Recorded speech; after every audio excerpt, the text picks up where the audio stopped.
Hi friends, welcome to Somu competitive guidance. TSL PRB నుంచి police recruitment అనేటువంటిది release అవ్వడం జరిగిందనమాట అండి. అయితే గుర్తుపెట్టుకోండి, ఎవరైతే ఈ పోస్ట్కి అప్లై చేసుకోవాలనుకుంటున్నారో వాళ్ళు కంపల్సరీగా చూసుకున్నట్లయితే SC community certificate, SC group 1, group 2, group 3 అనేటువంటి ఇష్యూ చేసినటువంటి తెలంగాణ గవర్నమెంట్ ఇష్యూ చేసినటువంటి సర్టిఫికేట్స్ ఉండాలి. ఒకవేళ ఎకనామికల్ వీకర్ సెక్షన్ అయినట్లయితే కనుక April 1, 2026 తర్వాత ఇష్యూ చేసినటువంటి సర్టిఫికేట్ ఉండాలి. నాన్ క్రిమి లేయర్ అయితేనే కనుక అది కూడా 1 April 2026 తర్వాత ఇష్యూ చేసినటువంటి సర్టిఫికేట్ ఉండాలి.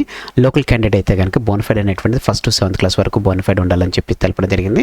స్పెషల్ కేటగిరీ సర్టిఫికేట్స్ కూడా ఇవి వెళ్ళాలని చెప్పి తెలపడం జరిగింది అనమాట. ఇవి మనకి కంపల్సరీగా మన దగ్గర ఉండాల్సినటువంటి డాక్యుమెంట్స్. అట్లానే ఎవరైతే ఈ పోస్ట్కి అప్లై చేస్తున్నారో పీసీ అయితే కనుక ఇంటర్ అనేటువంటిది పూర్తయిపోయి ఉండాలి, డిగ్రీ అనేటువంటిది పూర్తయిపోయి ఉండాలి, అలానే బీటెక్ అనేటువంటిది పూర్తయిపోయి ఉండాలని చెప్పేసి, అంటే ఎప్పుడైతే ఈ నోటిఫికేషన్ రిలీజ్ అయినటువంటి ఈ 29th July నాటికి మీకు మీ కోర్స్ సర్టిఫికేట్స్ అనేటువంటిది మీ దగ్గరికి వచ్చి ఉండాలి, కంప్లీట్ అయినటువంటి ఉండాలని చెప్పేసి మెన్షన్ చేయడం జరిగిందనమాట అండి.